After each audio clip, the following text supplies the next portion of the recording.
everybody, welcome back to Feedback Loop, the only music discovery podcast with exactly 53 episodes as of the release of this episode. I'm Jeremy. I'm Joey, and I don't feel like you can make that presumption. Why not? What if there are other podcasts At the exact second? Oh, okay. At the exact second. It's a music discovery podcast specifically. Okay. I feel like it's niche enough to say, hey, if we're wrong, let us know. Yeah. If you have a podcast that is also exactly 53 episodes long as of the release of this album. Episode. Man, I'm already just fucking all over the place. This week, we're not talking about an album. We're talking about all of the albums that we've done so far. At least all of the episodes that we've done so far. And just kind of reflecting back at what we've done. Because it's been a fucking year, guys. A whole year. We've made it 1 year of Feedback Loop. And boy, what a year was it. It was a year in many aspects. What a year to start. Yeah. It's just... I don't know. It was nuts. What do we have? 3 episodes that we actually got to do in person before? Yeah, I think so. I should have my list up. I'm pretty sure it was the Regrets that was the first episode where we were at home. Yeah, so the first was Gliss Riffer, which I don't have my notes because I physically wrote down my notes. Yep. For the first episode, and I was planning on doing it for the rest, but then I quickly swapped to using OneNote.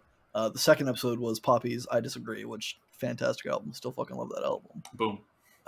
Third was the first one that we recorded, I think, with my microphone, perhaps? Probably. Maybe not. No, that was the one that we used your Tascam for. Yeah, we used like the old microphone that I used to use to record shitty-ass songs whenever I was like 13. But it was super high quality, and it was very good. Unfortunately, it took a lot of fucking space. Yeah. Because it was so like high quality and whatever. So yeah, I think you're right with The Regrets being our first online one, which I didn't go back and listen to like see if there was like a noticeable drop in quality. There was on my end. Oh yeah, well, I mean, you were using the HyperX headset, right? Yeah, but it was just that little dingly mic that sticks out of the headset. Yeah, and I used that for quite a while too. Yeah, for most of our episodes, I think, up until Christmas. Yeah, which was not that long ago, so 3 months ago.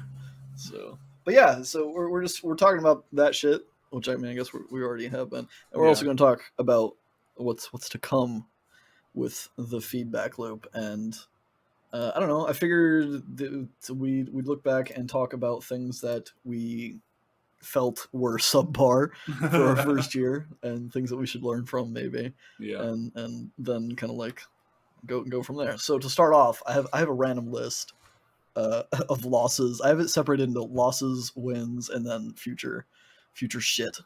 And the first thing on my losses is just a note that says Charismatic Tunes. Oh my god! Because I don't think I hate that name, but I feel like it is a good thing that we swapped from. It's because it was a play on. I think I had said we're charismatic dudes with listen to charismatic tunes, and it's like, so if you, that's fine and dandy, but if you just name something charismatic tunes without like having the dudes without thing context, for it, like, and even in the context, like it's. I mean, it's charismatic because we're talking, right? Yeah, we have to have some form of charisma. We don't. But we have to have some implication of charisma, and then tunes because we're talking about music. But the music itself wasn't necessarily charismatic, so I don't know if that made sense. Yeah, I don't think it did. I think we it's good that we strayed away from that.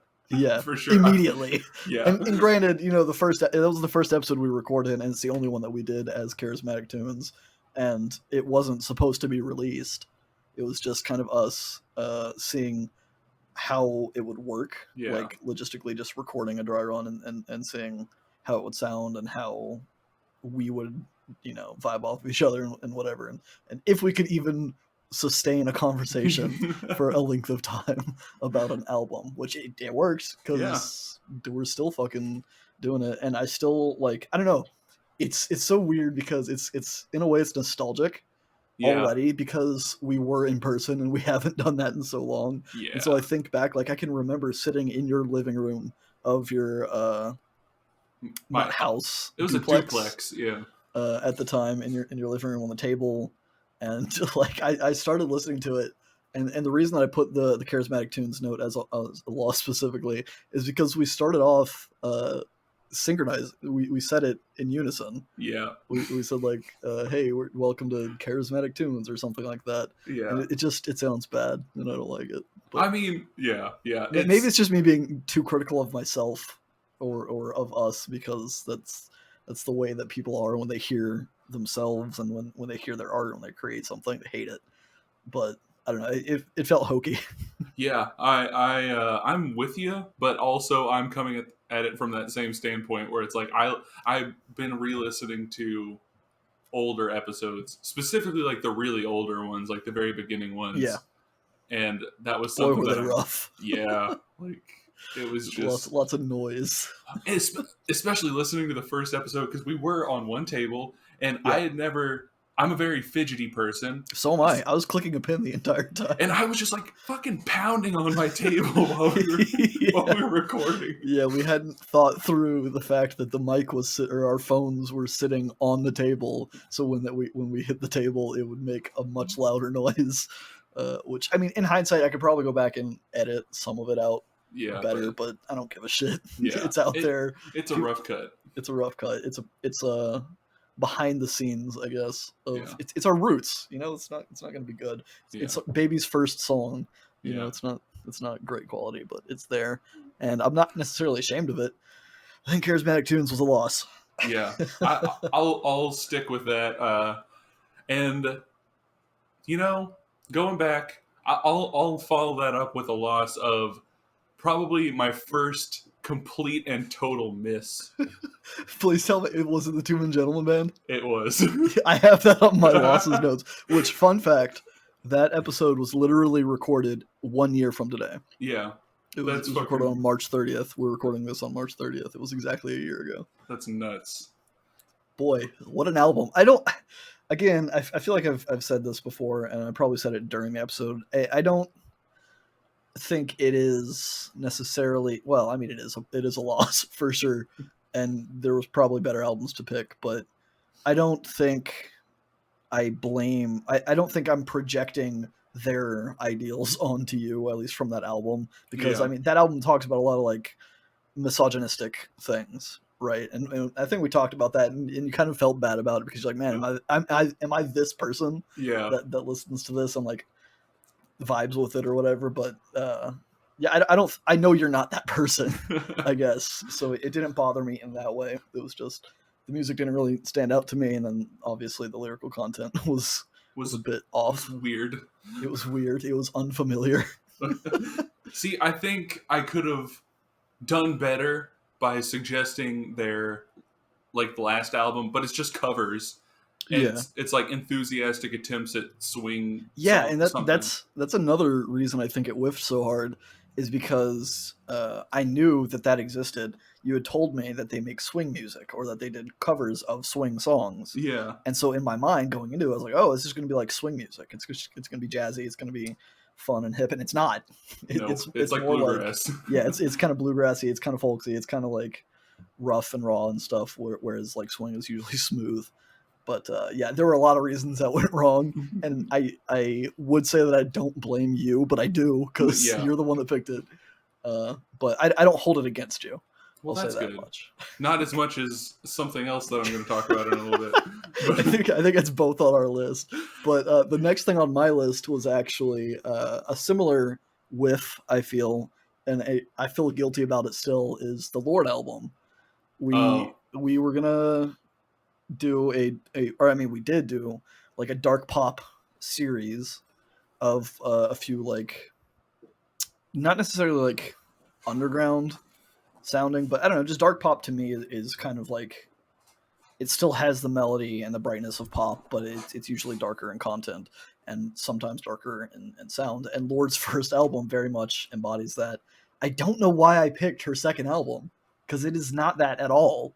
It's just pop music, maybe with some like dark undertones, but like her first album so much better encapsulates what I would define as dark pop music. And there's so many good songs on that, and I hate that I chose the wrong album. It wasn't a bad album, to your point, but it was quite different than the Licky Lee, the Banks, Right. the Tovlo. I almost said Tuvlu and tried to be Swedish. Is that? Yeah. Okay. I didn't want to say the wrong Scandinavian country. I think there's an inflection. Yeah, it is Swedish, but I think it's Tuvalu kind of a thing. Because I mean, all those European countries, they go up, right, with their inflection, whereas us, we usually see that as a question thing if we go up at the end of our sentences. At the end of my sentence? Exactly. But it's Tuvalu, I think, is how she pronounces it. But yeah. I feel like that was a rough start. Was that the first episode? I think it was the first episode we did for the Dark Pop. And so it kind of started you in a different place, and it wasn't... It's coming from your background of not really listening to a lot of pop music and not listening to a lot of female pop music specifically. Like, I feel like that was just a bad starting point for that journey. Coming back to that, I wouldn't say it was necessarily a bad start. I feel like it was a very just dip your toe in start. Yeah. Like it was like the tip of my toenail touched the pool of Dark Pop. Right. But it was still warm for most of it. It was like there's a multi-level pool or something with different densities, and like your whole foot was submerged in the warm pop, and then your toe hit a little cold note or something, perhaps. But I mean, that was a nice journey, and I did like the album, which that's one thing that it was hard to think. I couldn't really think of any losses that you had suggested, and I think I don't know, like I think part of it's just that like you're more accepting of music in general, which is a negative thing for me, right? I'm more picky, I suppose, with music, whereas you're more of the happy-go-lucky, like I see the good in everything kind of thing, which doesn't describe your personality, I don't think. But when it comes to music, you're very much like, yeah, it's music, which I wish everyone was like. I wish I had the ability to just be like, yeah, it's cool. It's I respect it for what it is, unlike a certain album and band that is also on my losses list, which I'm assuming is also on yours. With Hella. It is Hella, and that was see, because I was so like, oh, dude, Zach Hill's fucking nuts with the drums, and he's crazy. Jeremy plays like, I know he's into drums, and like he pays attention to the drums and everything. And this is just like just the guitar and just the drums, and it's good guitar and good drums, and then immediately it was like, what the fuck, man? Yeah, it was just instantly. It was like, no, I don't like this. I don't want it. Get it away from me. You know, it's the thing is like, I don't know. I want to go back and re-listen to it just to see if my perspective has changed at all. I feel like it hasn't. Probably not. But I don't know, with it being just guitar and just drums, and they're both just like going so hard all the time. It's not that it's bad. It's just that like, because I tend to already focus on drums, and the drums were so overbearingly like in the front and just nonstop, just going and going and going and going and going. I like music that breathes a little bit. Like I like drums that fill in gaps more than being like just immediately just abrasive and just nonstop the forefront kind of thing. Which I mean, I don't want to make it seem like Zach Hill's stealing the show from the guitarist of Hella, which I don't know his name, but Steven something. If you're out there, Steven something, call me. No, I don't know why. I have nothing to say to you. Hey. Keep making music, I guess. But yeah, I don't know. I feel like that one was less of a loss overall than the Two Men Gentlemen Band episode, because like I don't objectively think it's bad music. I just subjectively don't like it. I guess it's not my cup of tea. There's a lot going on that I don't like about it. It's just not my thing. And you know, it's like I should have known after listening to it again, it is an extremely like dense album, just because there's so much stuff going on, which I don't know, you knowing me, especially from like doing this podcast, like in my general musical tastes, I talk about a lot about like I really like whenever bands are like okay with just having silence for a while and using it as a like there's like quiet or very slow or whatever, and Hella is just the literal opposite of that. Yeah, there's Zach Hill has no chill. Yeah, no chill at all. We need to get that on a shirt. I would wear it every day of my life, but we don't have an income for the show. No. So it's not. I mean, it can be expensive to make a T-shirt. I'm just making excuses. Fucking like us, follow us, subscribe us, click that bell. You know, all that bullshit. Boom, boom, boom. Buy us a shirt. Buy a shirt from us, or buy us a shirt. We don't sell shirts, so you can't buy one from us. But if you're interested in buying a shirt from us, let us know. And I mean, maybe we can make it happen. I have like a bunch of shirts, so like if you just want to buy one of my shirts, yeah, I have a whole bunch of shirts too. I'll sell you some of my shirts. I have a lot of band shirts because that's kind of the thing I get when I go to a concert. I always try to buy a shirt of the tour that I'm on, just as like kind of like memorabilia, but more like proof, I suppose. Not that I feel, I guess at some level I do feel the need to prove myself if I'm buying it for that reason, but like, I don't know, it's just nice to have kind of a history, and I can look at the shirt and be like, oh yeah, I did go see them live, and that was when I saw them live, and kind of just it helps me to kind of like think back on that time, I guess. So I have a lot of band shirts that are not for sale because I want to keep them all, but I have other shirts if you guys want to buy them that are not related to bands. Yeah, I don't know, man. Hella, I probably won't do it again. Like, but I might, so I can't promise that I'm not. No, I'm down to revisit it. I'm down to have do-overs of all of these things, of having Lord and Two Men Gentlemen Band and Hella, and like shit like that. Because I think it's likely that with exposure and with time, anybody can like it, right? I've mentioned that a whole bunch, with like the right gateways, being in the right place at the right time, listening to the right sounds. It has a huge impact on if you're going to like something or not. So I think it's very possible, maybe even likely, that the next time I listen to the Two Men Gentlemen Band or Hella, I'll actually like click with it and be able to enjoy it. At least with the music and the Two Men Gentlemen Band. Yeah, I don't know if I'll ever relate necessarily to that album. I don't even remember what that album was called. I don't put. It was just called Two Man Gentlemen Band. It was. There we go.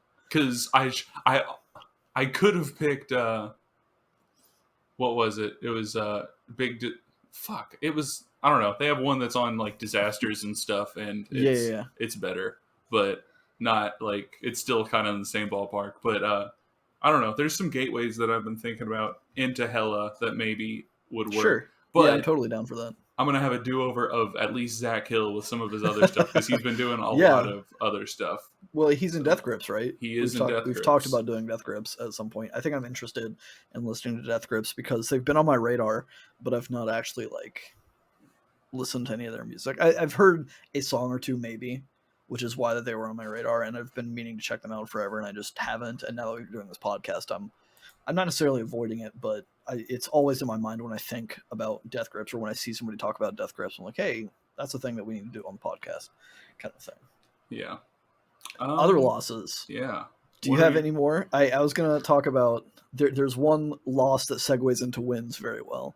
Oh, okay. So if you have any other losses, get them out now. I had one that... Well, I also have an additional one that I forgot about. I had one that kind of segued into my last one, which was the Soilwork album, which I still, like, I very much feel with that album. Sure. But it kind of shows, like, a bigger problem that I have, that I feel like a lot of, like, my picks get into, or just my general music style, which is like letting nostalgia just completely take over, to where it's like, I don't know, I have such like a connection that really means nothing to like anything outside of just me, and I like, I mean, that's you sound like you're discrediting that. Like that's important. That is huge. Like that's why people listen to music, right? Is because they can form those connections with material that they didn't write, or feel something, just at all. I feel like, I don't know. It's like one of those, like, you stare into the abyss long enough, and like, and it's just like nostalgia is my abyss. But like, I don't really mind it whenever I'm on my own, but whenever I'm picking albums for this podcast specifically, I feel like I have let it get in the way a few times, where it's like I made the wrong choice because of it.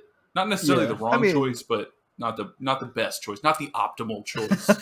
Yeah, but I mean, we're fucking human, right? Yeah. We're not going to make every right decision, and music isn't always introduced to you in the best way possible. Obviously, that's the ideal, but ideal isn't likely to happen, right? Yeah, like, I mean, I feel like I kind of let you down with the whole Lorde thing because her second album doesn't really express what I was trying to express with Lorde, but her first album does.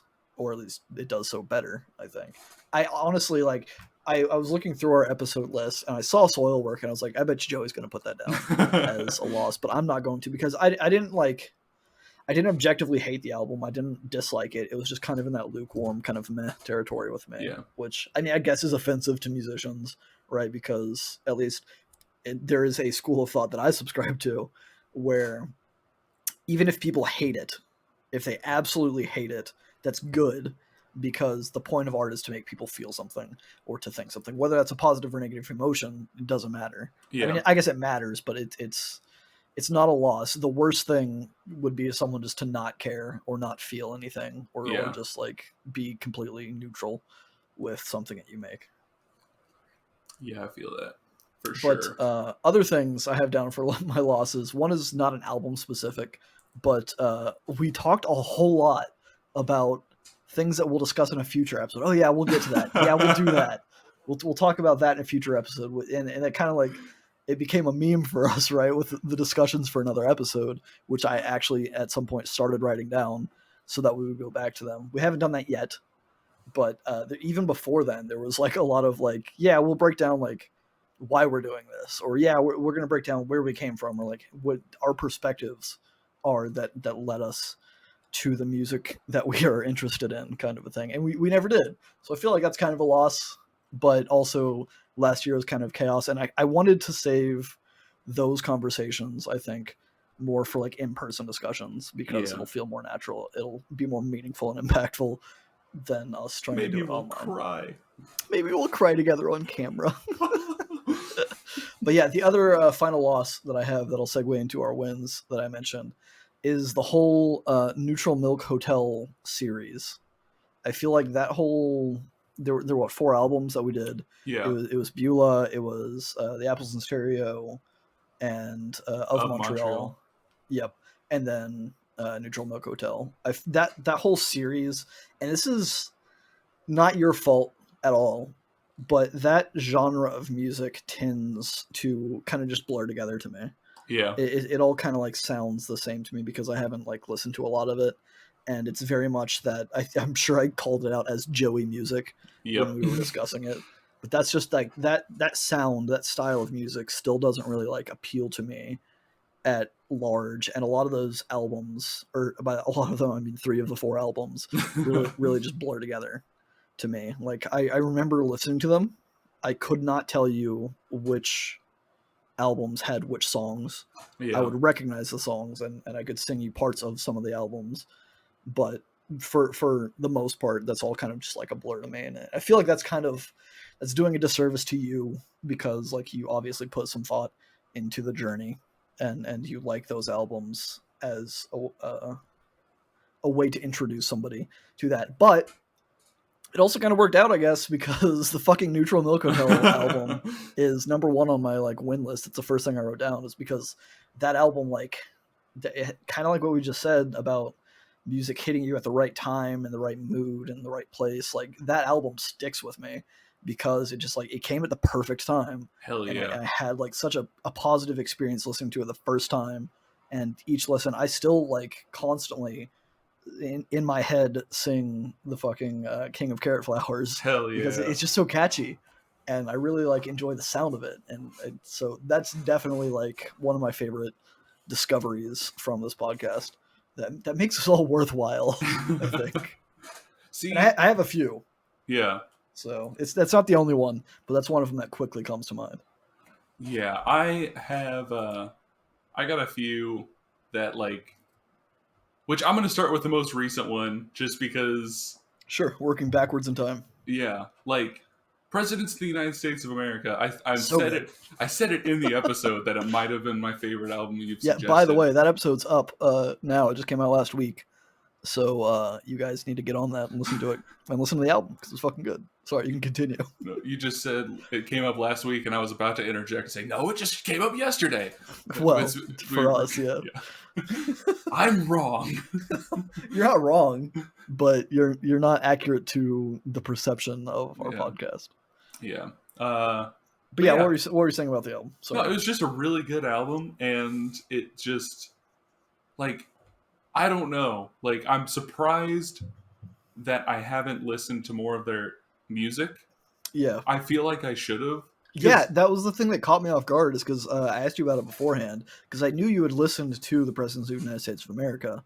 I was thinking about not doing them at all, because I was like, oh, Joey's probably already heard it all. And then we were talking about it one night, and you said that you had only really listened to, like, or you were only familiar with songs from the first album or whatever. Yeah. Or that you had heard songs here and there. Like you mentioned in the episode, I think, Ladybug, which is on one of the later albums. But yeah, it totally surprised me that you hadn't listened to more of their music, because it's fucking good for one, but like it just seems like something that you would have been into.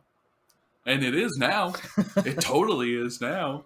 But yeah, it's stuff like that I'm like, I don't know. It's just, I'm very glad that we do this, because I probably would have just, for the rest of my life, been singing Ladybug, Ladybug, and that or just Peaches, been like, a lump. She's lump. But yeah, I cannot hear that song and not think of Weird Al's Gump, because that's the first place that I heard that song was Weird Al. I used to watch.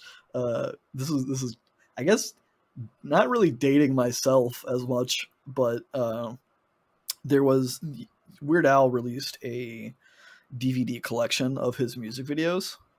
I don't know the date. I don't know what the collection's called, but my dad rented it from the library at some point back when you rented DVDs from the library. But yeah, so we had this DVD of Weird Al's music videos, and Gump was on that along with a bunch of other things, and that's mainly my, like, I don't want to say it's my earliest memory of like being into music, but that was like a recurring staple through a lot of my childhood, was that DVD. He actually burned it. He borrowed it from the library and burned it onto a DVD for me, and I would watch it all the fucking time. Man, I'm pretty sure Weird Al has a song about not doing what your dad did. No, he has a song called "Don't Download This Song." You're right. And I'm sure that music video was on that DVD. It wasn't, because that album hadn't come out. That was on his Straight Outta Linwood album. Was it? Yeah, that didn't come out until like the 2000s. I could have swore I saw that on... No, maybe that was because Straight Outta Linwood came out in like...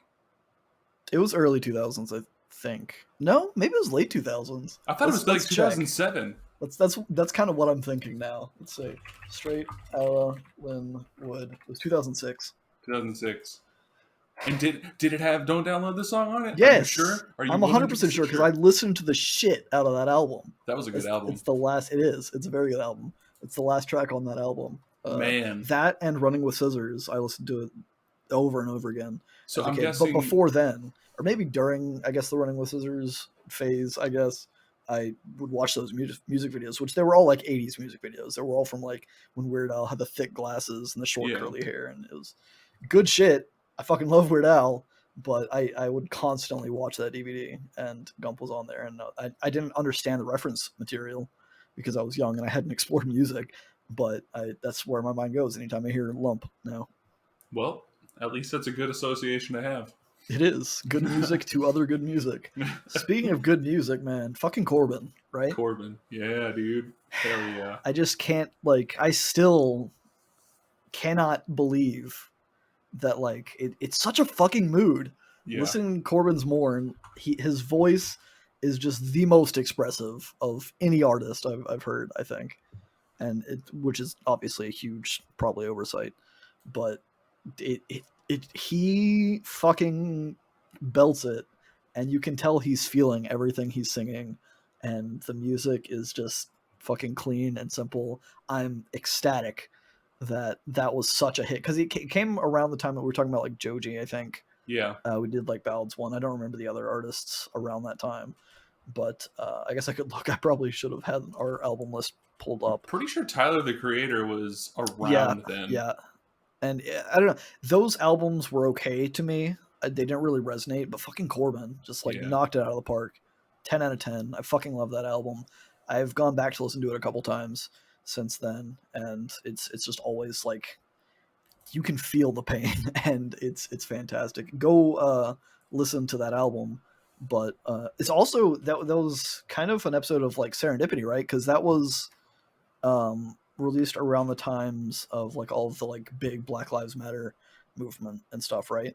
Yeah, it was, and it's crazy because I didn't even know that one of the songs was about like it wasn't about like George Floyd or anything. Right. It wasn't because it came out in 2017, but it was about like police brutality in Minnesota, which was like around the same space just a few years before, and it's like it was just so weird because I didn't know it. I had never like looked up what the songs were about or really paid attention, and then while doing research, it was like, holy shit. Okay. Oh my fucking god. Yeah, so because it was like that weekend. Yeah. That we were like listening to that album that all that shit went down. Yeah. With George Floyd and stuff. At least it like that's when actually I think that was one of her Breonna Taylor and Breonna Taylor, the police killed her, and then it kind of like everything started just blowing up where people are like, nah, we're like, what the fuck?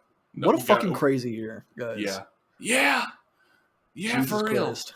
It's at least we're hopefully coming out of the dark ages now. I hope so. They just got that boat unstuck from the Suez Canal. Way to timestamp this album. That's trendy and popular. Hell yeah. What other wins do you have on your list, though?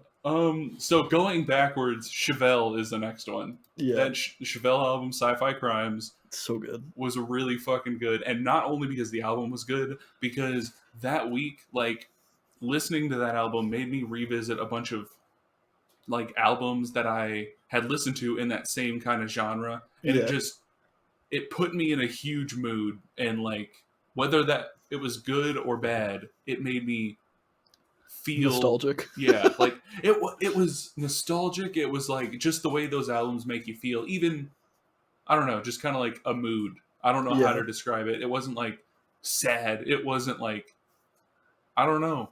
Introspective. It was just kind of like an existential mood. Yeah, and it just made me feel that way, and it was just really good. And now they just released a new album, bro. It's so good. It is so good. All you people out there, listen to the new Chevelle album. Yeah, it just came out a few weeks ago as of this recording. Yeah. I'm not going to pronounce... fuck it, I guess I'll try to pronounce. I think it's Naratius. I was... How it's pronounced. It's like Niratias. Yeah. See, I was pronouncing it Naratius, but that was because of, like, the Pokemon Latias and Latios. Well, I do not have the Pokemon knowledge because I was never super into Pokemon. Wow, I think you just killed our podcast. I mean, I listened. I listened. Goddamn, I played the shit out of Crystal. There you go. Like Gen 2. Did so much Crystal. Shit.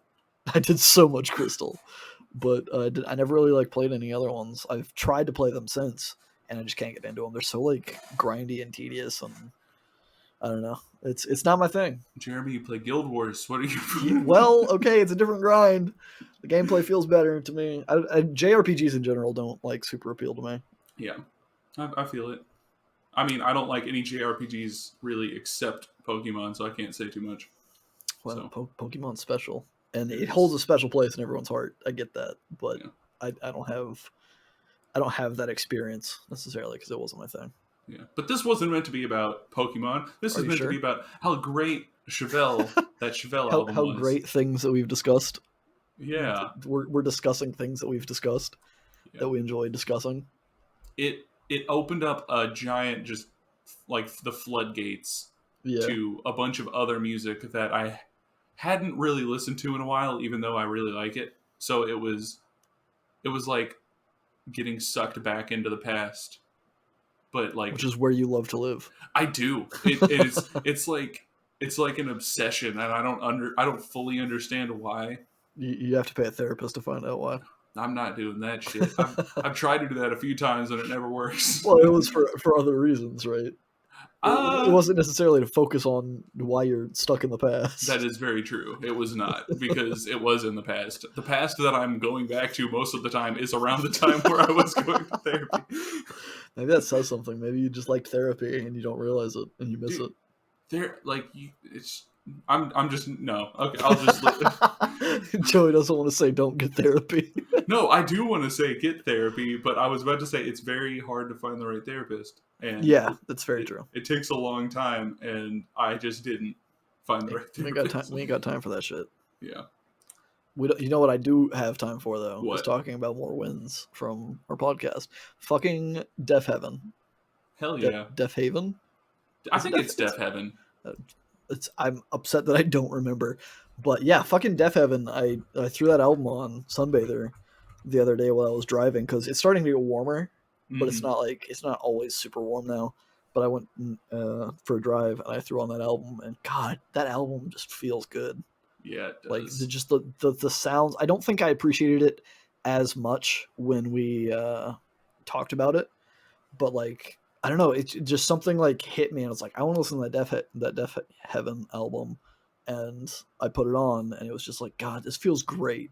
Just driving around listening to this kind of like noise, I guess, in a way, but like in a good way. It's kind of like, I don't know, it's kind of like a warm, numbing sensation to my brain, but like it just felt good. Like not that I was on heroin or something, but like it just, I don't know, it's an album that I think, like I said, I don't think I really appreciated at the time that we discussed it, which wasn't that long ago.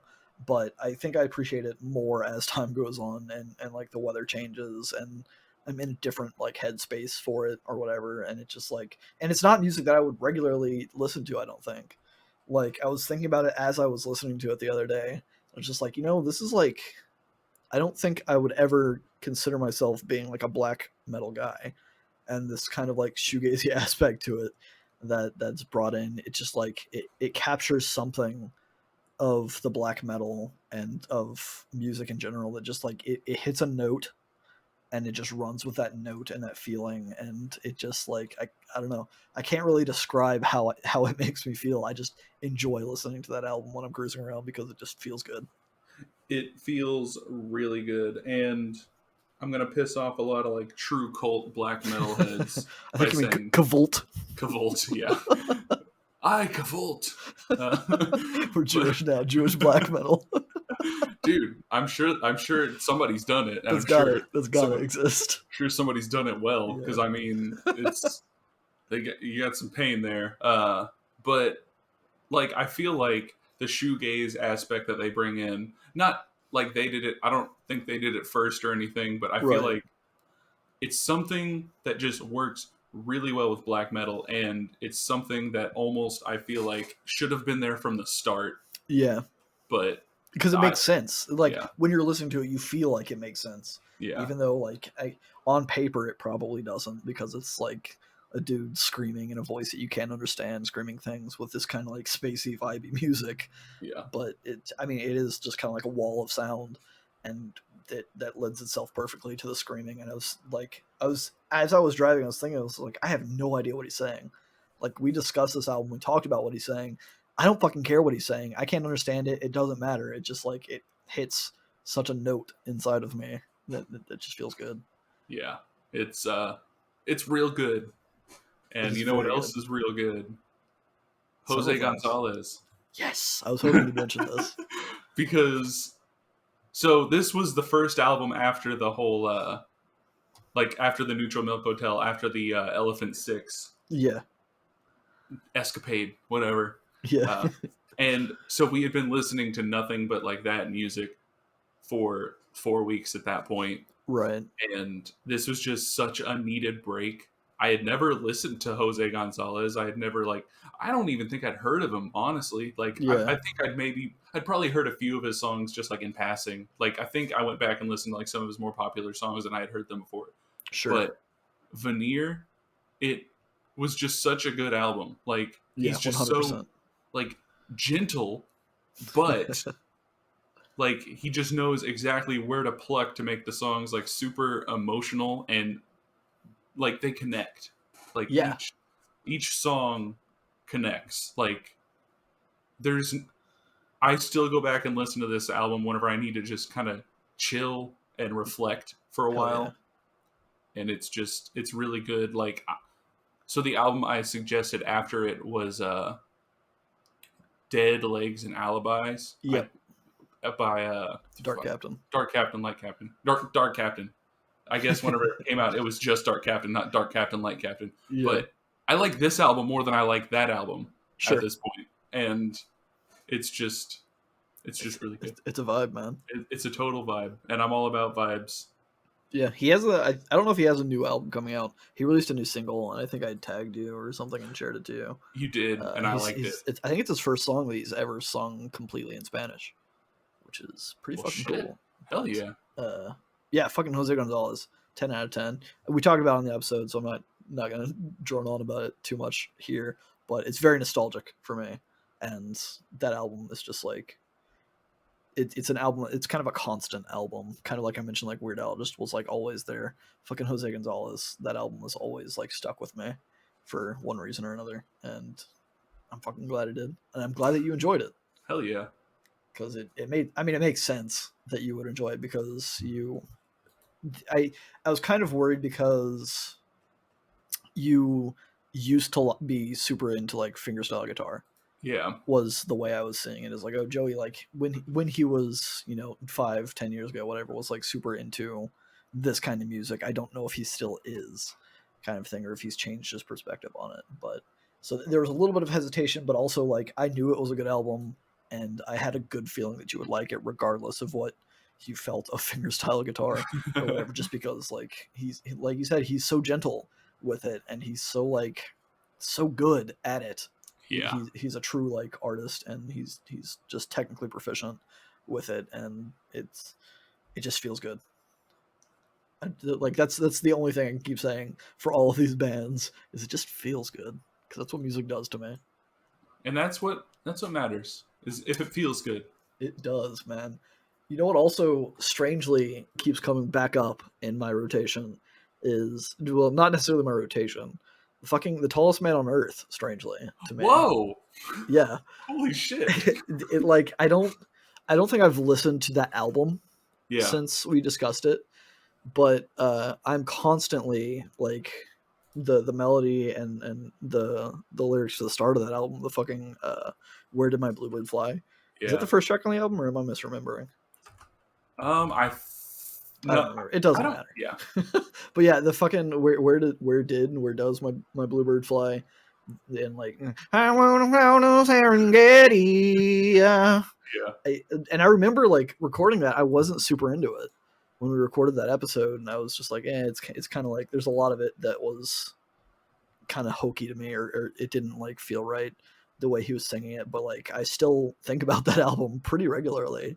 And I still like have fond memories, because I guess I need to go back and listen to that full album, but that song specifically stands out to me and is getting stuck in my head on a fairly regular basis nowadays. Well, don't just stop with that one. Listen to all of his music. I might go on my own journey soon. At least listen to. No, I'm not going to even suggest it, because I was about to leave one exception out of his albums, but that's not fair, because I like that album. It's just very different, I feel like, and there's a reason it's different. But we can talk about that. Yeah. Maybe I'll go on and I'll listen to it on my own, and then I'll talk to you as I'm listening to it. Yeah, and keep you apprised of it. I have a few more wins. I don't know how many you have. I have two more. Okay. Well, I have two more. I could really go on, because let's go on. It's fine. We're gonna make this a long ass episode. Who gives a shit? Hell yeah! Then I have a few more. Fucking go for it. Give me another one. My next one was J. Cole, For Your Eyes Only. I was literally listening to J. Cole today. Not that album. Yeah. I was listening to J. Cole today, and I was actually texting Levi about it today. Yeah, and like I don't know if that's what got it back in my head, but I had listened to it pretty recently, and I can't remember if it's before or after you had like texted me or messaged me or something about like, I don't know, future spoilers. Things. Yeah, spoilers, man. And sorry, but no, I don't actually care. Just but I was like, oh yeah, that album. And then I went back and listened to it again, and I was just like, plus, I mean, every time I'm doing laundry, it's I either have folding clothes stuck in my head, or if I say something about it, you're instantly all over it. But yeah, it's just a really good album, and it was a good jump back in for me because I used to really listen to a lot of rap, and I really liked it. I really liked the energy from it. I really liked just it made me look at just everything differently, I guess. Like whenever I listen to like music that's kind of sad boy, whatever, like it's very in my own feels, and Right. rap takes me outside of my own little bubble. Yeah, because it's not a lot of rap is obviously rooted in like the black community and black culture and stuff, and it's so foreign to us being Yeah. upper middle class white boys with very few if any black friends, right, or people in the area. So like I don't know, it almost feels, I don't want to say dirty or bad, but like it's so different from what is expected, I guess. But there's also the other end of the hip hop spectrum, which I try to avoid at all costs, with like the mainstream kind of Yeah. like super blown out and like not rapping about anything. Rap without meaning, or just like beat fetishism, or which isn't necessarily a bad thing, but I think for me personally, I prefer rap music with soul and meaning and intention the way that J. Cole does it. Yeah, like I mean, I know it's fucking cliche for the white dude to be like, I like Kendrick Lamar and like all that, Right. but Yeah. it's Kanye West. it's Yeah. true. Like I like them, and I mean, there's like I'm not gonna go into every single rapper that I used to listen to, but like it was all generally in that same vein, Right. and this brought me back to that because it had been a while since I really listened to it because I kind of got off on my own thing, Yeah. and this brought me back in to music that I had kind of just pushed to the wayside, and this Did we do just the J. Cole episode before the Tyler the Creator episode? I think it was after. Interesting. I'm gonna pull up our previous albums just so I don't have to keep like wondering what the fuck we've done. Because I guess it's been a year. Yeah. Let's see, Kanye West. No, that was after. J. Cole. Okay, so it was the week after Tyler the Creator. Yeah. So you played Tyler the Creator, and I riffed off of that with J. Cole, I think. Was Yes. when I went to it. But yeah, it's fucking good. Fucking J. Cole's a master. Real good. Granted, I still don't really have feelings for his older albums, but For Your Eyes Only, KOD, 10 out of 10 albums. And I was talking with Levi earlier today about whether or not he's going to be releasing another album this year, because he at the end of KOD, which was released in 2018, I think, he the final track is labeled as like the intro to whatever he had for his album name picked out for the next album, and he still hasn't dropped that album, which has been 2 years since he teased it, and he's released a couple singles over the past year and a half or whatever, but there hasn't been a lot of mention of an album. So hopefully we get another J. Cole album, and hopefully it's just as good as those two, in my opinion. Not that he needs to cater to me, but I would really love for more J. Cole, just of that sound. It'd be pretty sweet. It's fucking good. Something else I want to go back to musically at some point soon, as I was looking over the albums that we've done in the past year, was Helms Ali. I really I enjoyed that album when we listened to it, and I feel like it's something that I want to just re-experience, because not that I didn't necessarily give it credit at the time, but it was such a good experience, I think, and I haven't listened to it since, and I kind of feel guilty about it because it was such a good experience, and I want more of that kind of sound in my life. I like that album. Something I should have probably put in the losses is I feel like I didn't do my due diligence because I was so new. I mean, there was 18 episodes in. I shouldn't have been so new, but I had never really encountered us like not being able to easily look up the lyrics, and I couldn't make out some of the lyrics, so I feel like I didn't do the album justice. I don't think that's fair. I think that episode and that album was more interesting to me because we kind of had a discussion of like, this is what I think he's saying. You're like, oh, well, this is what I got, and kind of comparing that and saying like, okay, maybe realistically it's probably somewhere in between, but like just kind of it allowed for a more honest discussion, I think, instead of us just reading what someone wrote on Genius or whatever. Boom. Okay, I like that. I like that take. I think it's a positive spin, and I like that album. So yeah, I want to check out that album again. I want to check out some other shit that they've done, but I just haven't gotten back to it, and I want to. Although that is the album that led me to Hella, so that's true. But it's still a good album, I think. I hope. Yeah. Maybe I'll go back to it now with that lens of having heard Hella and be like, oh, he's right. I don't like this anymore. This is terrible. Although we made a lot of calls to Mastodon in that album. It's true. It's true. It's a very similar feel. Yeah, I think it's the same. It's a similar genre. They just do it a little bit differently. So yeah, it's a bit spacier. What else you got on your wins list? You have so many things. Well, I skipped over one in my.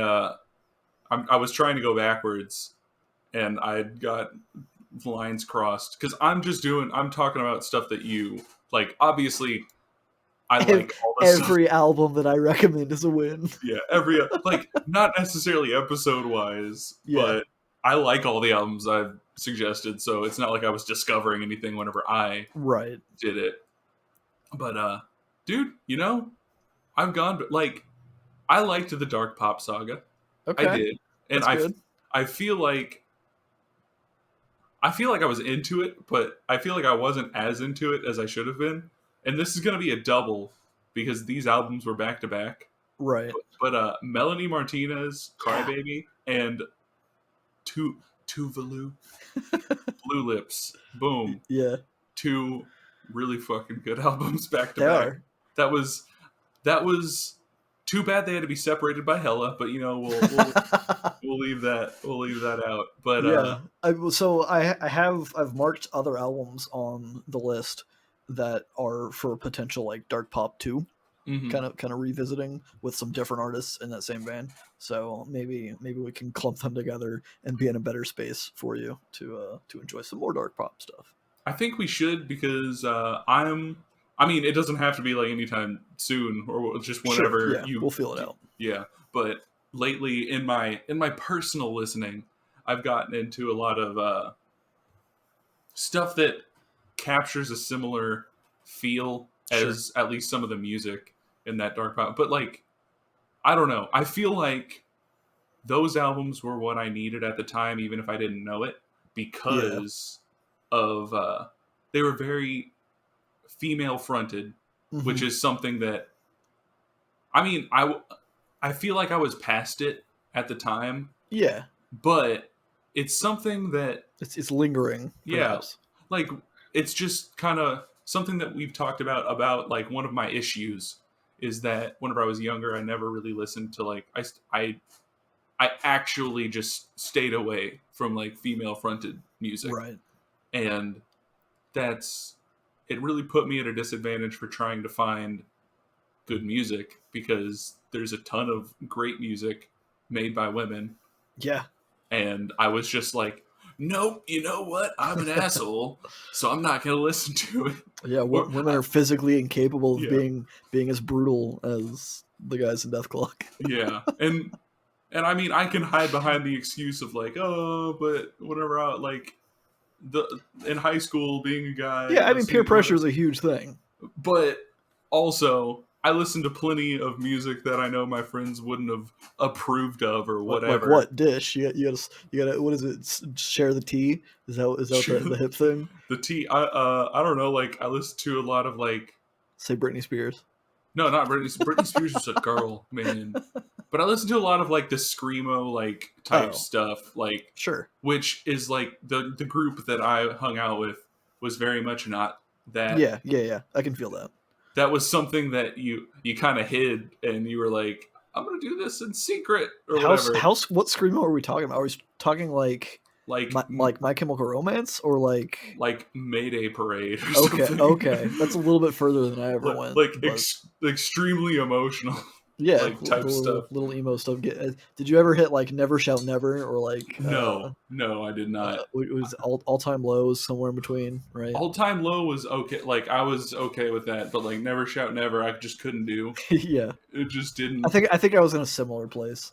Once you, I was dating a chick in like 2010, 2011 that was into a lot of that stuff. She was into Never Shout Never. She was into All Time Low. She was into was Remembering Sunday, Taking Back Sunday, and Mayday Parade and stuff like that. And like I think I had a similar vibe of like some of it was kind of guilty pleasure. Like, man, I'm really enjoying this, but I'm not going to tell her that I'm enjoying it because this is her music and it's not something that I should like, kind of a thing.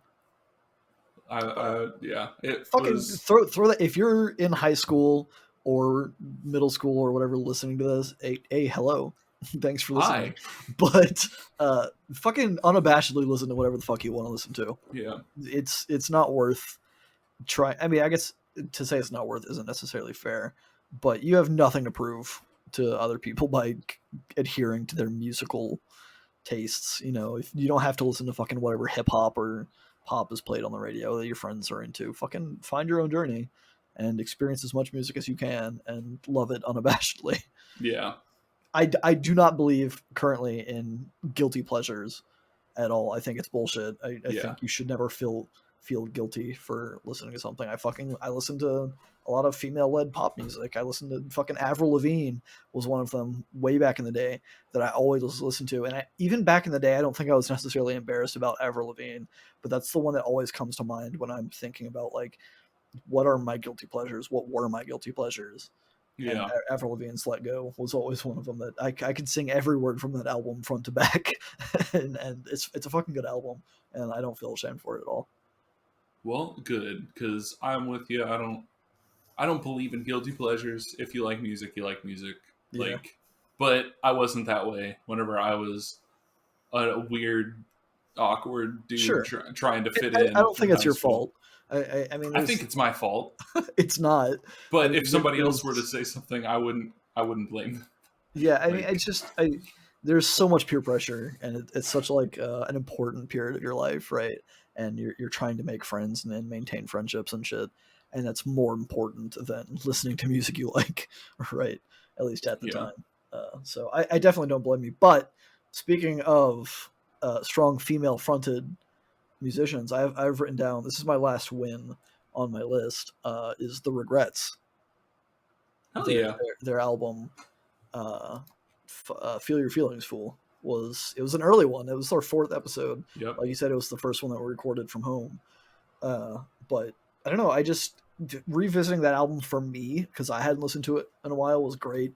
And then the part of it where it was me trying to like feel you out, I guess, on where you felt music and what you kind of vibed with and whatever. It was kind of satisfying having such a female forward or feminist forward album come back with a good response from you. Yeah. Because it sounded like, at least at the time, that you really connected with the album in a way that you wouldn't have a few years ago.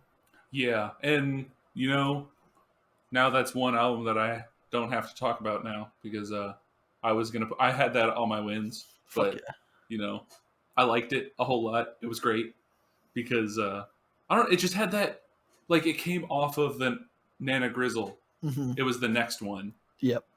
And it captured like a similar energy. And I mean, Nana Grizzle is one of my favorite bands. So anything that sounds like anything that captures that energy, I don't want to say sounds the same because they do sound pretty different. Right. But like anything that captures that energy to me is just going to instantly be great. And I like the messages. I think I said it at one point, like in the episode, I had talked about like, this is the kind of music that, like, before I wouldn't have like, I don't know, I wouldn't have like been like, yeah, the message is super awesome on like something like that. But like now that like I have a daughter and I have that like context and stuff, it's the kind of music that I'm like, fuck yeah, keep making that kind of music, because that's the world that you want your daughter to grow up in. Exactly. Like it's, and it's like they're fucking rocking it out, and there's so much like people like how I was when I was a teenager, where it's like there's plenty of people like that who never stop being that. Yeah. So it's like to see women like just fucking rocking out and making that good of music and just having a good time making it, Yeah. and spreading like a good putting message. out a good message. Yeah. It can be done. They're doing it. So everybody like just more people should do it. Yeah, more people should do it, and it's not unattainable, which is I guess the long point that I was trying to make. Yeah, for sure. And I was actually recently re-listening. They have a second album that came out a few years back called How Do You Love? And I really like that album a lot too. It's so catchy. It's more refined, I think, and it might be in a more poppy direction per se, but it still has the Regrets feeling, and it captures a lot of that same vibe for me, and it just improves upon it, in my opinion. So maybe check that out if you're looking for something similar at any point. But that is the end of my wins list. We'll let you get one more and make it a good one. Okay, well, if I have to pick one more, I'm picking Poppy, man. Hell yeah. Because that was our second episode. Yeah, which is a horrible recording. But it was just such a good album. I was still at work, like in the office. Yeah. Because like now I mean everything's work from home, whatever. Like at least like our jobs and everything. So I'm like listening to music here. I was listening to that album with like coworkers who are like on the other side of the cubicle. They're like right next to me in our pods or whatever. That's what they called it. It was like 4 cubicles that didn't have walls stuck together. So you had like your pod mates or something. And just like just all of my coworkers around me just like fucking jamming out just some Poppy. Which is like, I really had no context going into it. Yeah, and even if you had listened to Poppy before then, I don't think you would have had enough context, because that album is such a departure from her prior work. It was just such a good sound, and it's a good memory, as it's like our second episode. Yeah. We were still doing, like you said, still recording the podcast in person. It was just a cool new time. And I was just like, oh yeah, like I was writing my notes by hand. I wasn't putting them because I wasn't at my house usually whenever I was like listening to it, because I would come home and be a parent for a while instead. But like whenever I was at work, I'd be like taking notes on my little work issued notepad, just like, yeah, this is not like this song, and what she's saying in Japanese here. I gotta look it up whenever I could get my phone out on break or something. But it was a cool time. It was a cool album, and it was a good way to start this podcast. I agree, and I think that's one of the reasons that I really, really wanted to release those episodes that we said we weren't going to release. Is because I feel like we had a pretty good discussion with it, and maybe that's just me being selfish, because I feel like I talked a lot about Poppy and her history during that, which I don't know if I'd say I'm passionate about her history necessarily, because that's kind of weird, but I had been so involved with the transition that Poppy went through, and what all was going on with all the fucking drama with like Corey Mixter and shit like that, which still isn't, I guess, totally resolved. I don't fucking know, but yeah, I don't know. That album, I think that was my album of the year, right? Was I Disagree by Poppy. Yeah. That was my best album, or my favorite album from 2020. And I think it still holds up. And I think Poppy is an incredible talent of being able to mix shit up and to stir the pot a little bit, but be talented while doing so, because it's such an interesting blend of like pop, and with that album, some very like gritty metal kind of stuff that doesn't exist a lot outside of there, other than maybe Baby Metal. Yeah, but I think Poppy does it better than Baby Metal, so you know. Have you listened to Baby Metal? I've listened to... Because there's a Baby Metal album on our list. I've listened to, I think, like 4 songs by them. Okay. We're going to talk about one of their albums. Okay. Maybe I'll change my mind. We'll discuss that when it comes. I have options Yeah. For when that day comes. But that's neither here nor there. Neither is the stuff that I'm segueing into expertly with what we want to do next. What are we excited about for year 2 of the feedback loop? I mean, obviously, I think we're both excited about being able to like actually record in person, and we had all these grand ideas when we started. Yeah, like we had the idea to like, because we're both very big into driving around and taking long drives, listening to albums, and there was the idea of we both just like listen to an album, hop in a car, drive, and listen to it, and like talk about it as it's happening, which right. I mean, I guess we may need to figure out the logistics with that. Yeah, sure. But I like it's a good idea. Yeah. So maybe we'll get to do that. Yeah, that was also obviously one of the top things on my list, is just being able to record in person. It's kind of scary and kind of anxiety filled, I guess, also because like we've gotten comfortable doing this virtually from our own homes, you know, sitting here, maybe not wearing clothes, maybe being completely naked. Who fucking knows? I'm not. But just like, I don't know, the comfort of being home, and we've gotten comfortable with talking into a microphone with a screen in front of us and having all of our notes and everything that we can quickly access. So there's going to be some growing pains, I think, when we go back, but I'm excited for it, and I think it'll only be good for us to grow as podcasters and as friends. Yeah, I mean, I will say, like, I think there's going to be growing pains, but I listened to our first 3 episodes, and you can tell. I feel like I can tell it's like different. Yeah, in a good way. Like, not saying that this isn't good. we've gone downhill, is what you're saying. But like, there's just like, I don't know. It's easier to have a good, meaningful discussion. Yeah, and a good flow of the conversation where we're not talking over each other all the time. Or waiting for the other one to talk. Yeah. I feel like there's a lot of that where we're just like, we're either both trying to start the next segment, or we're both like waiting for the other one to start the next segment, and it just doesn't come together a lot.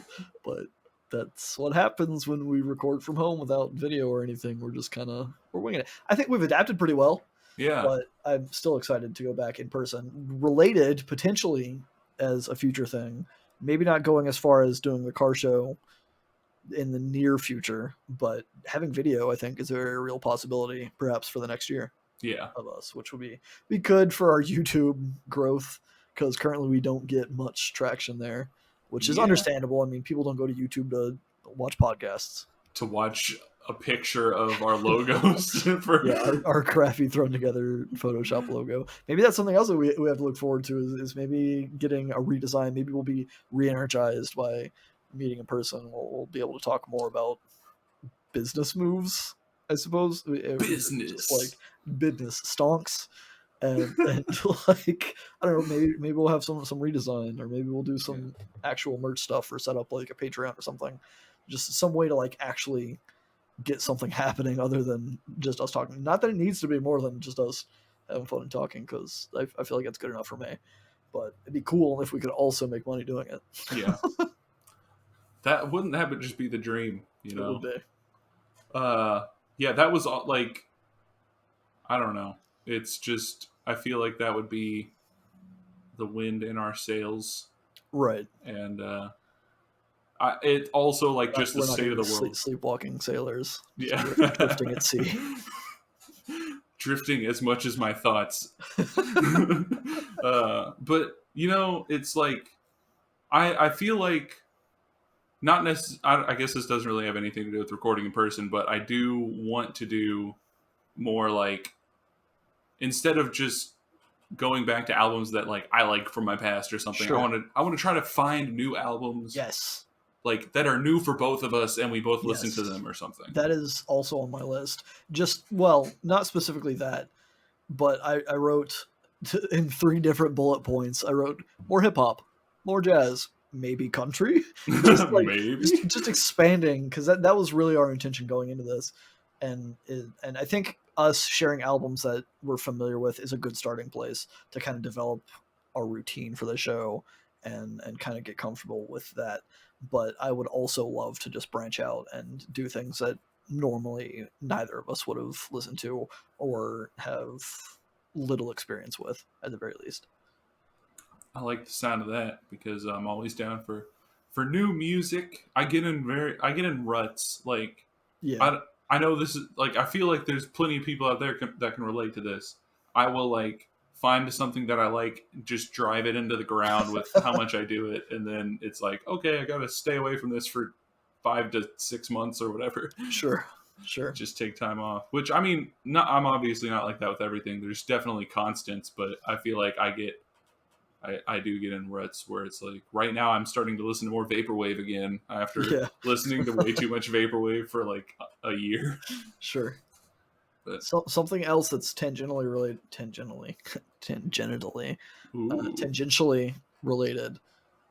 to us diving into more music is having guests. yes, I think that's going to be exciting, and I promise it's going to happen, guys. it will. I feel like we talked about it early on in the podcast, and then it never happened because we don't want to fucking deal with the hassle of making sure everything is set up for 3 different people. Yeah. That aren't, especially when one of them's maybe not as committed to doing the show as me and Joey are. Not to discredit our friends or anything, but like, I don't want them to have to deal with a bunch of setup for guesting on our show. Yeah, right? like I want them to just come in, be able to record and just talk and let it out without worrying about getting their computer set up, getting their microphone working, getting whatever else working.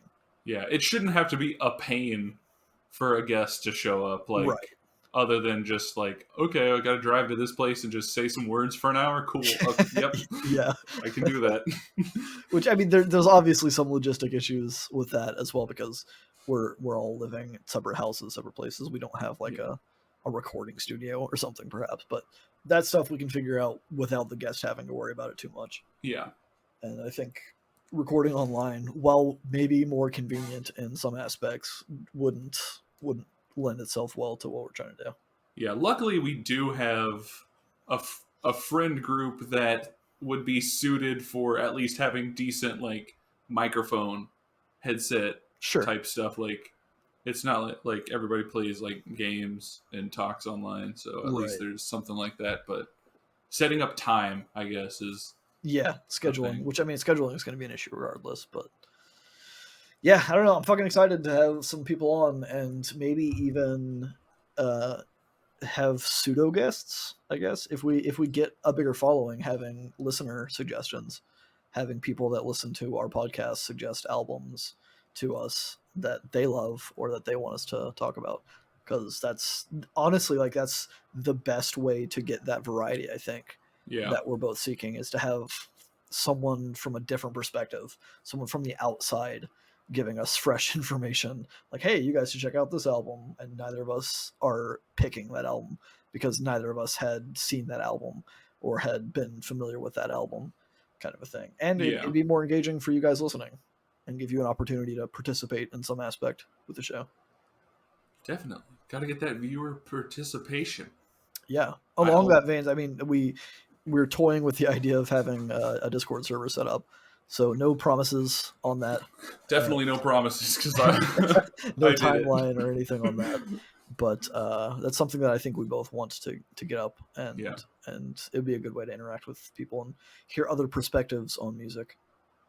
Yeah, because I go into my like Spotify or now YouTube Music or whatever, right? And it's all the same shit. Yeah, because it's like, oh, you listen to this, then here you go. Here's something that sounds kind of like this, and it's like, I'm gonna mark that up as a loss. By the way, the fact that I'm listening to more music on a streaming service, and I'm listening to albums that you suggest on that streaming service. So now that my personal recommendations are not necessarily in line with what I actually want to hear most of the time.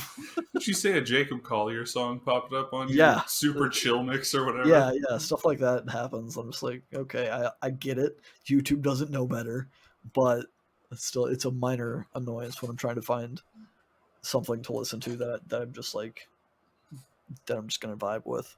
You might have to go like incognito mode or something. It's true. Or just make another account. Yeah. That's too much work. I mean, I have a lot of like downloaded music on like an external drive. So I do listen to some music that's not related to YouTube Music. But again, if I'm trying to like find new music, YouTube Music's a quick go-to that has usually decent suggestions when they're not mixed in with all the shit that Joey's made me listen to.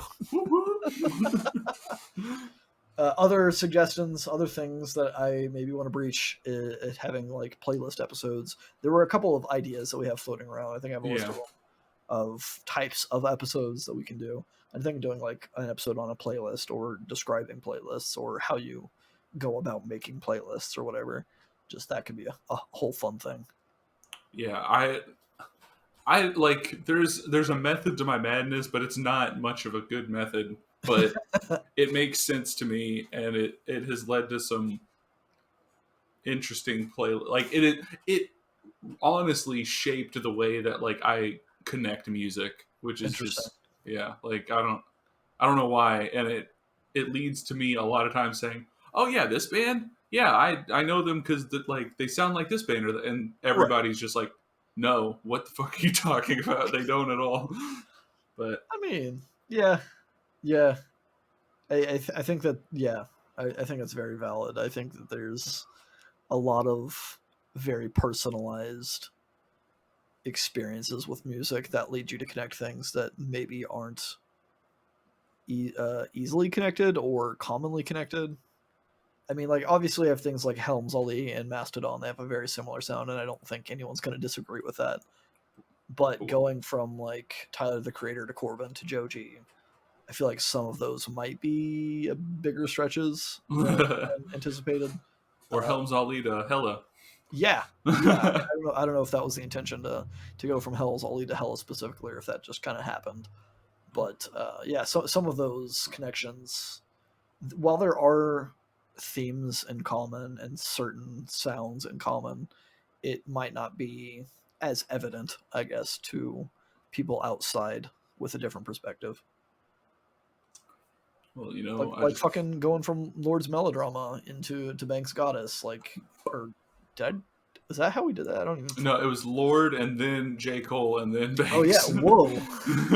I just totally. I think I interrupted the dark pop thing because the Tyler the Creator thing got me on the hip hop vibe. I was like, okay, we're just gonna postpone the dark pop and we're gonna go with J. Cole for this week because it was fun to talk about. Well, I'm glad that tangent happened. Me too. I mean, that album was on my list anyway, I think, so we would have gotten to it eventually. But it was a good time, and 10 out of 10 album. Yeah, man. I like, so you did the dark pop run. I did the Elephant Six doodad, and I have a few, like two other ones that I'm thinking of doing. One of them is just, it's 4 kind of themed albums, but I want to break them down into like, they were released 2 at a time, so I want to break them down into 2 different episodes. Is this thrice? It is thrice. Cool.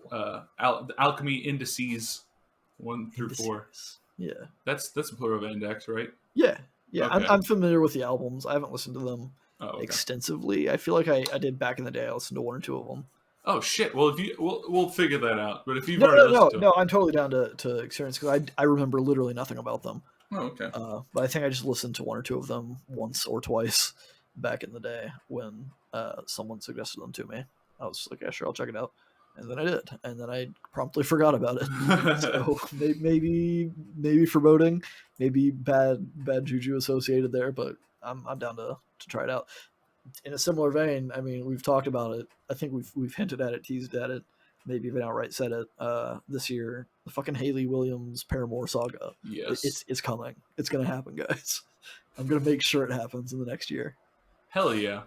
And to follow your Hayley Williams thing up, I'm going to follow up with a folk punk. Folk doodad. Punk? Is that like Flogging Molly kind of thing? No. Okay. That is... So I think I talked about it around the Nana Grizzle album, like way back in the day, and it's I don't know, like I would have said some names, but it wouldn't have meant anything to you. Sure. But it's like very do-it-yourself type punk, where it's just stuff that I'm probably gonna hate. Maybe a long time. I'll try to go into it with an open mind. a long time ago, back when we worked at said pizza place. We're never gonna name the pizza place, and I love it. I don't know why, but I guess we can't now. It's fine. Yeah, for reasons. If they want to get mentioned, they can pay us. Yeah. Except they don't know who they are because we worked at like a franchise branch that was not corporate owned. That's very true. It was just kind of a free for all there. Yeah. So that's not gonna happen. But I like the mystique of the pizza place, and when we have some guests that also worked at the pizza place, we're still gonna try to refer to it as the pizza place. The pizza place. But a long time ago, back whenever we worked at the pizza place with I think Levi might have been there that night. I played like a few songs that could have been considered folk punk. Probably hated it. And they were like, I don't know. You got booed off the radio controls. I did on the second song. The first song, I think it was okay. And the second song was just like, everybody was like, nope, we're going to put something else on. I'm done with this. Let's go back to whatever bullshit Levi wants to play. Yeah. Which I was also fucking strangely, and we'll save it. Well, no, fuck it. I'm not going to tease you guys with that and then forget about it later. Tease. And Levi is a friend that I've mentioned several times this episode, and in the past associated with like hip hop and stuff. He kind of got me into a lot of other hip hop that I normally wouldn't have been. But he used to play J. Cole back in those times, and I fucking hated it. I really didn't like it. And I want to explain that story of how I came to like J. Cole, maybe when Levi is a guest on the episode. So hold me to it. If I don't discuss it on an episode with Levi, you have every right to yell at me in the comments, or you, Joey, can try to remember to bring it up. But it's kind of an interesting story. It's a feel-good story for me. Well, yeah. I'm very nostalgic, I guess, in some ways. So yeah, I want to talk about that. Just being in person, man. I just want to do it. I want to do so much with this podcast that we might do half of it, but I want to do more. Well, I mean, starting like tomorrow, we can get vaccinated, I think is the thing. Yeah, so here in good old Indiana. It's that is tomorrow, right? March 30th? Yeah. Okay. I mean, not that like we're getting shot up. Not that we're going to be able to actually get in tomorrow, but right. Yeah, we can sign up. But yeah, so it's slowly. It's on the horizon. Yeah, it's making its way. Maybe in a month or a month and a half, 2 months, we'll be in person. Wouldn't that be something? It'd be cool as fuck. But until then, yeah. We're gonna keep on doing this podcast shit for now on the interweb. What are we listening to this week, Joey? Oh shit! Yeah, I forgot we got to say an album. Yeah. I mean, if you want to keep rambling, I figure we're closing in on an hour and a half, so we probably So well, okay. So the album that we're listening to next week, it's by Frog, the band which produced my top album that I picked on our top albums of 2020, even though it didn't come out in 2020. It is not the album I picked, though. The album that we're listening to is called Whatever. We probably already had it. And is there a comma in there? No. I mean, there's not like I say it as if there is. It should be implied, I guess. Yeah. It wouldn't make much sense without it. Yeah. Frog, Whatever. We probably already had it. Is the album we're going to be listening to, and I have no idea what to expect. Which I'm going to keep it that way until I listen to it. Maybe tonight, maybe tomorrow night. Well, hell yeah. And that's exciting. So listen to it with us this week, and next week we'll be back to talk about it, and we can just keep on staying for year 2 of Feedback Loop. Bye. Hell yeah.